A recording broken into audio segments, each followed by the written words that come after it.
9 है ना, डीएस में। अभी डीएस में हम लोग आज चैप्टर 9 पढ़ेंगे, ठीक है। तो चैप्टर 9 क्या है बेटा? डीएवी गान। अविरल निर्मल सलिल सदय ज्ञान प्रदायनि ज्योतिर्मय हो चहुदिश उद्घोष अभय डीएवी जय जय। इसमें क्या है देखो, इसका भाव लास्ट में।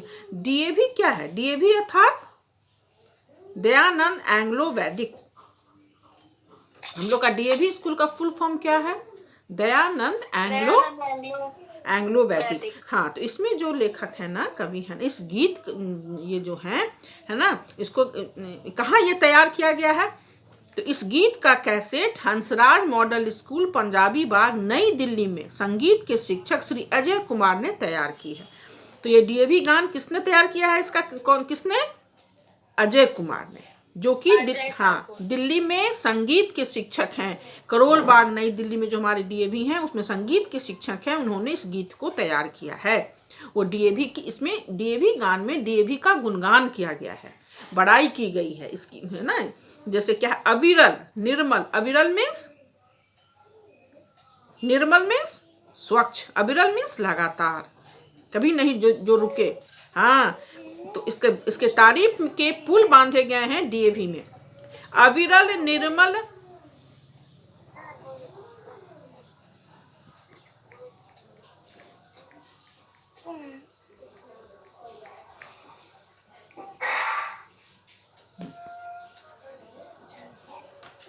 अविरल निर्मल सलिल सदय ज्ञान प्रदायनि ज्योतिर्मय। ये जो डीएवी है हमारा सदा लगातार चलने वाला, निर्मल स्वच्छ है और ये ज्ञान, हमें ज्ञान प्रदान करता है।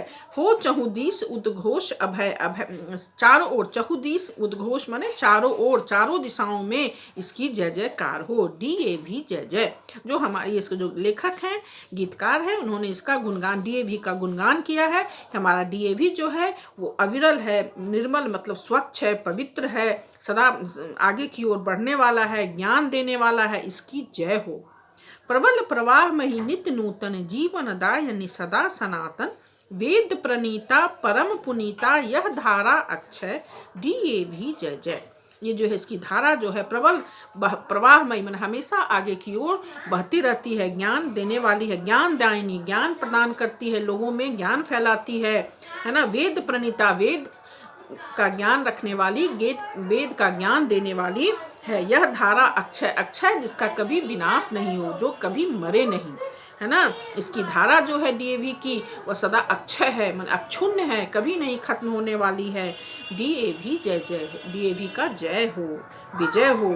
दयानंद से प्रेम भक्ति ले, हमारा जो ये डीएवी है, ये दयानंद से इसने प्रेम की भक्ति ली है, प्रेम का रस लिया, और हंसराज से त्याग शक्ति ली। हंसराज, दयानंद, इन सब का योगदान है हमारे डीएवी संस्था को आगे बढ़ाने में और इसकी स्थापना करने में।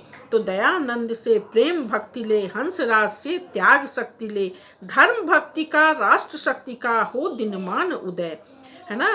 धर्म भक्ति का, राष्ट्र शक्ति का, राष्ट्र की शक्ति, देवी जो है हमारे राष्ट्र के लिए शक्ति प्रदान करती है। धर्म हम भक्ति के प्रति भक्ति भावना जागृत करती है। हो दिनमान उदय, इस दिन का उदय हो, डीएवी के गान से डीएवी की जय जय हो। सुख समृद्धि इसकी लहरें, डीएवी की जो लहरें, जो डीएवी हैं, सुख और समृद्धि प्रदान करती है, प्रेम और शांति प्रदान करती है ना। प्रबल कांति में स्वच्छ है, सलिल है, मतलब साफ सुथरा स्वच्छ हृदय वाली, सदा आगे की ओर बढ़ने वाली, इसका निश्चय जो है अटल है, डीएवी का निश्चय अटल है ना। डीएवी की जय जय। इसका भाव देखिए बेटा, डीएवी अर्थात दयानंद एंग्लो वैदिक। कोई आपसे पूछेंगे कि आप डीएवी में पढ़ते हैं, इसका फुल फॉर्म बताइए, तो क्या बोलिएगा? दयानंद एंग्लो वैदिक। तो इसका भाव है डीएवी अर्थात दयानंद एंग्लो वैदिक प्रबंधक समिति की सदा जय जय हो। जो भी इसके प्रबंधक समिति के सदस्य हैं, जिन्होंने इसकी स्थापना की है, जो इसे आगे बढ़ाए हैं, चाहे इसमें पढ़ने वाले हों, सबों की जय हो, विजय हो। यह अपने जन्म काल से ही निरंतर पवित्र जलधारा की भांति प्रवाहित रही है। चारों दिशाओं में, चहुदिश है ना, तो चारों दिशाओं में ज्ञान का प्रकाश फैलाती है। कौन? कौन ज्ञान का प्रकाश फैलाती है? ज्ञान का प्रकाश कौन फैलाती है? डीएवी। इसके प्रचार का उद्गम वेद क्या है? वेद ज्ञान है। डीएवी हमें वेद का ज्ञान देती है। महर्षि दयानंद का स्मारक तथा हंसराज द्वारा सेवित यह ज्ञान धारा सदा प्रगतिशील रहे, यही हमारी हार्दिक कामना है। इसका all of you take out a pencil and underline. गीत के प्रथम पद में डीएवी के लिए किन किन विशेषणों का प्रयोग किया गया है? बोलिए। गीत के निर्मल सलिल सदय ज्ञान प्रदायनी और ज्योति फैलाने वाली, प्रकाश फैलाने वाली, है ना? अविरल, निर्मल, सलिल, सदय और ज्योति, इन विशेषणों का प्रयोग किया गया है। First two line, first question का आंसर है first two line. Question number 2 है, गायक चारों दिशाओं में किस उद्घोष की कामना करता है? बोलिए। चहुदिश कहाँ है? चहुदिश किस पैराग्राफ में है? ध्यान से देखिए। First paragraph third line. हाँ, हो चहुदिश उद्घोष अभय। तो चारों दिशाओं में किस उद्घोष की कामना करता है? अभय। अभय माने भय रहित, बिना भय के। चारों दिशाओं में ये वेद, अभय मतलब बिना भय के, बिना भय की, भय नहीं हो। जिस चीज से हमारा डीएवी जो है सो अविरल है, ज्ञान प्रदायनी है और अभय है। अभय मीन्स भय नहीं होने वाला, कभी अक्षुण्ण रहने वाला, उसकी उद्घोष की कामना करता है। क्वेश्चन 3 में, इस गीत में डीएवी की धारा को परम पुनीता क्यों कहा गया है?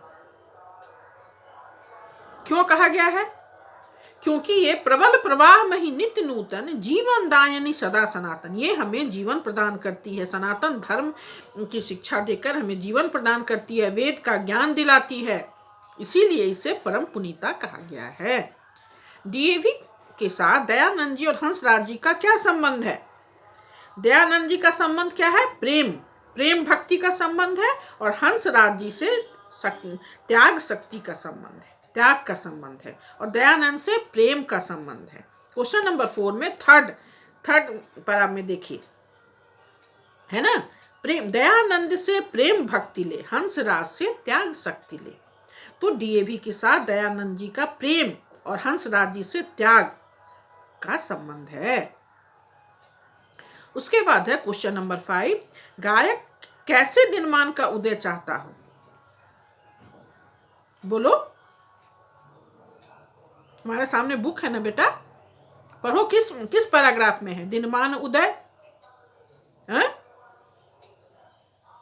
धर्म भक्ति का, राष्ट्र शक्ति का हो दिनमान उदय।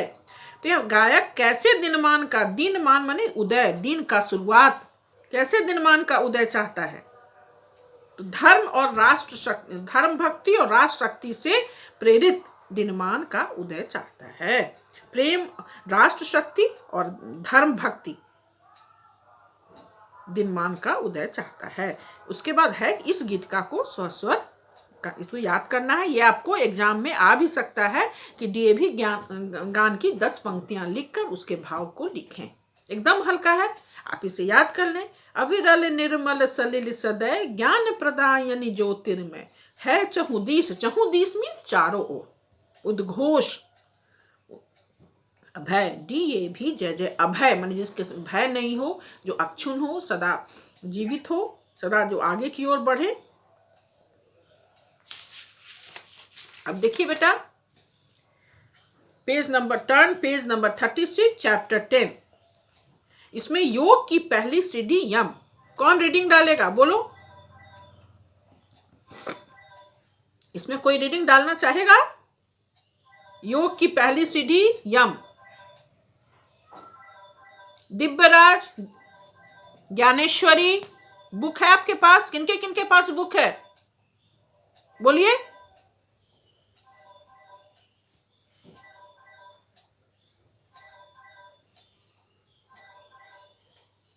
किनके पास बुक है? आदित्य राज, बुक निकालिए तो बेटा और रीडिंग डालिए तो चैप्टर 10 योग की पहली सीढ़ी यम।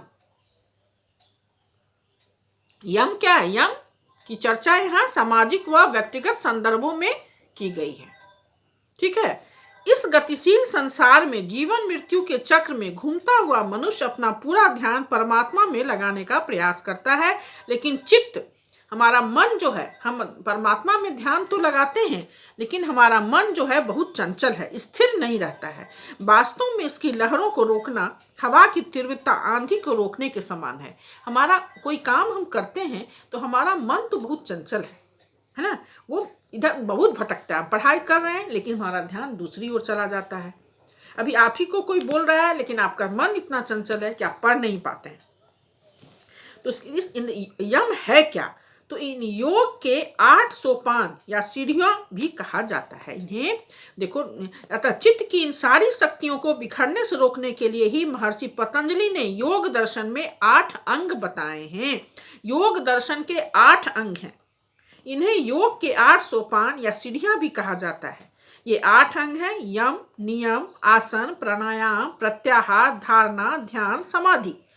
तो वास्तव में इन 8 सीढ़ियों पर चढ़कर ही साधक किसको बोलते हैं? जो ईश्वर की उपासना करता है। जैसे विद्यार्थी क्या है? साधक है। आप विद्या अर्जन करते हैं, आप विद्या का उपासना करते हैं, तो साधक ईश्वर को प्राप्त कर सकता है। इसकी पहली सीढ़ी यम है ना।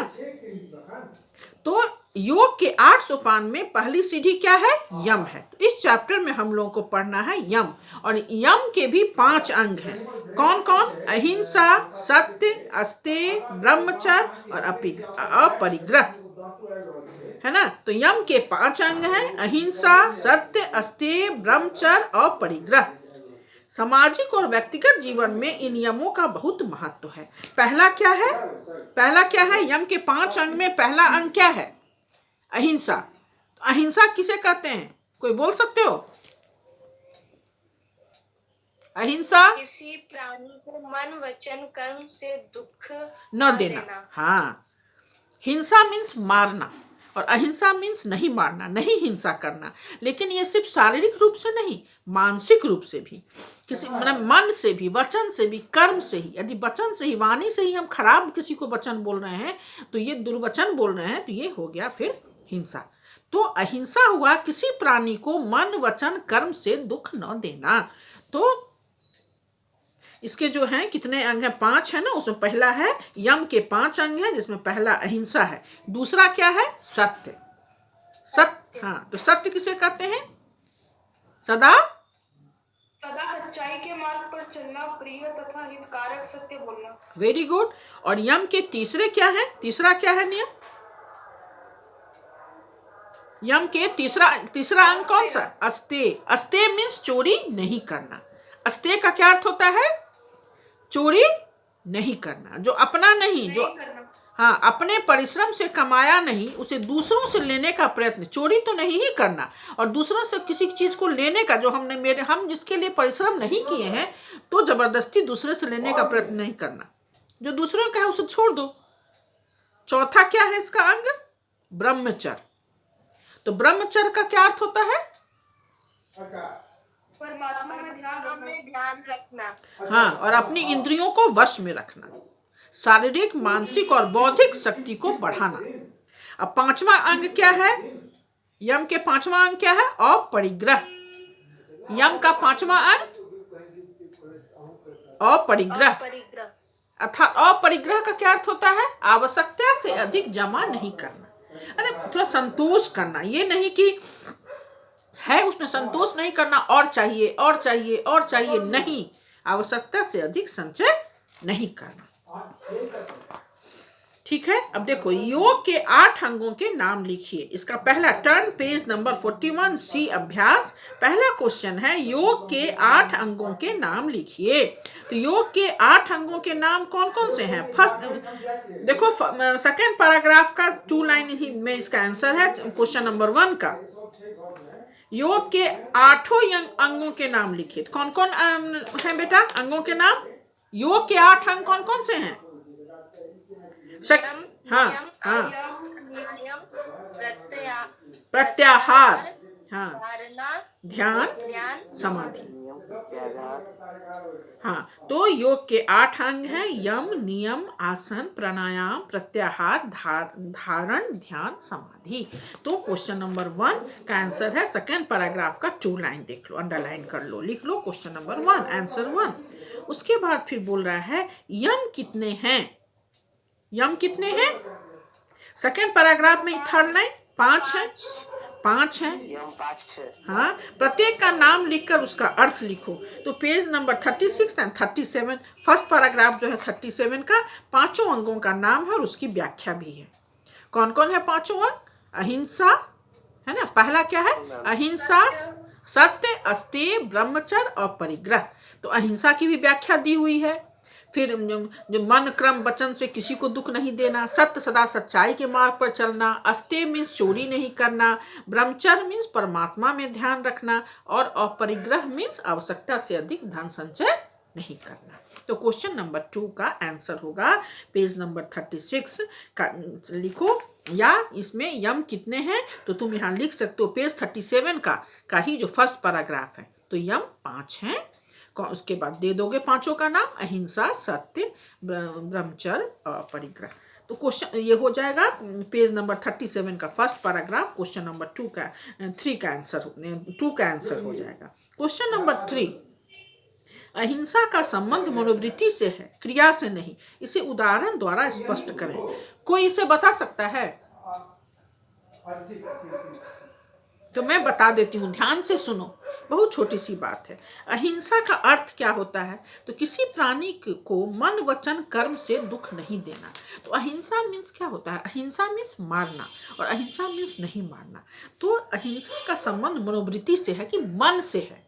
किसी को भी हम मन, वचन, क्रम से खराब शब्द नहीं कहें, है ना, ये हुआ। तो क्रिया से नहीं। जैसे देखो बेटा, कोई डॉक्टर है ना, कोई डॉक्टर किसी को काट रहा है, मान लो तुम्हारा दांत में ही, सिंपल हम बोल रहे हैं दांत में ही दर्द है, वो तुम्हें सुई दे रहा है, चिमटा से उखाड़ रहा है, तो वो उसकी मनोवृत्ति गलत नहीं है, उसकी मनोधारणा गलत नहीं है कि तुम्हें कष्ट पहुंचाए, वही तुम्हारी भलाई के लिए काम कर रहा है। डॉक्टर जो ऑपरेशन करता है वो चीर फाड़ करता है, तो वो हिंसा नहीं हुआ। मनोवृत्ति जो है, उसकी धारणा जो है वो क्या है? तुम्हें सही करना, तुम्हारा इलाज करना। तो मनोवृत्ति सही होनी चाहिए। बात समझ में आ रही है बात?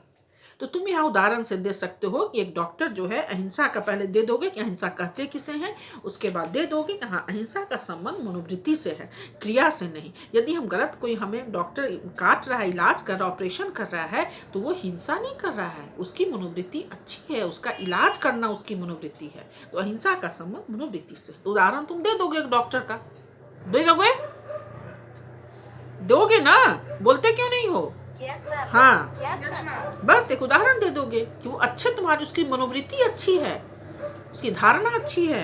चौथा है अस्तेय तथा अपरिग्रह का क्या संबंध है? तो तुम क्या करोगे बेटा? सिंपल इसका आंसर है, एक पैराग्राफ में अस्तेय किसे कहते हैं और दूसरे पैराग्राफ में अपरिग्रह क्या किसे कहते हैं। पहले तुम लिख दोगे अस्तेय, अस्तेय का के बारे में क्या कहते हैं वो लिख देना। चोरी न करना, जो अपना नहीं है, जो अपने परिश्रम से नहीं कमाया है, उसे लेने की कोशिश नहीं करना, ये अस्तेय हुआ। फिर पारा चेंज करके अपरिग्रह के बारे में लिख दोगे कि आवश्यकता से अधिक धन जमा न करना। तो यही तुम इसमें इतना भी तुम कर दोगे, तुम्हें मार्क्स आ जाएगा। नहीं तो ये दोनों करने के बाद लिख दोगे कि अस्तेय का अर्थ होता है चोरी नहीं करना या जरूरत दूसरों का लेना नहीं, और अपरिग्रह का हुआ जितना मुझे है उसी में संतोष करना। बस लास्ट है ब्रह्मचर्य का क्या महत्व है? तो ब्रह्मचर्य दिया हुआ है पेज नंबर 37 में ही, या इसका डिटेल्स जो दिया हुआ है देखो यहाँ पे दिया गया है पेज नंबर 40, ब्रह्मचर्य। तो ब्रह्मचर्य का क्या महत्व है इसी में दिया गया है। इसमें तुम देखो क्या है, आंख, कान, नाक, जिह्वा, त्वचा, मन, बुद्धि आदि इंद्रियों पर नियंत्रण रखना ब्रह्मचर्य कहलाता है ना। तो वास्तव में इसका लास्ट पारा देखो, ब्रह्मचर्य का पालन करने वाला व्यक्ति अपनी शारीरिक, मानसिक और आत्मिक शक्ति से प्रभु को पाने में समर्थ हो जाता है। ये महत्व में ये सब लिखोगे। ऐसा व्यक्ति जनता को अपनी सोच और व्यवहार के अनुकूल बना लेता है। फिर इसी में पैराग्राफ में पूरा नहीं लिखोगे, फिर लास्ट में देखो 3 लाइन्स है। ब्रह्मचर्य से क्या महत्व है? ब्रह्मचर्य से शरीर सुंदर और स्वस्थ बनता है, मन स्वच्छ और संतुलित बनता है, बुद्धि तीव्र और प्रखर बनती है और आत्मा बलवान बनती है। तो इसका क्या इंपॉर्टेंस है? शरीर सुंदर स्वच्छ स्वस्थ बनता है, आत्मा जो है बलवान बनती है, बुद्धि तीव्र होती है ना। अपनी इंद्रियों पर इसका सभी इंद्रियों पर गलत जो काबू कंट्रोल करना तुम है ना, उस पे इंद्रियों पर नियंत्रण रखना ब्रह्मचर्य कहलाता है। इससे फिर सेकेंड पर इसका पैराग्राफ नहीं दोगे, लास्ट वाला दोगे कि इसका क्या महत्व है। तो ब्रह्मचर्य का पालन करने वाला व्यक्ति अपनी शारीरिक, मानसिक और आत्मिक शक्ति से प्रभु को पाने में समर्थ हो जाता है, शरीर स्वस्थ बनता है, बुद्धि तीव्र और प्रखर बनती है ब्रह्मचर्य का पालन करने से। क्यों? क्योंकि हमें अपने इंद्रियों पर नियंत्रण करना, हम ब्रह्मचर्य के माध्यम से हम अपनी इंद्रियों पर नियंत्रण करना सीख लेते हैं। हो गया बेटा? ठीक है।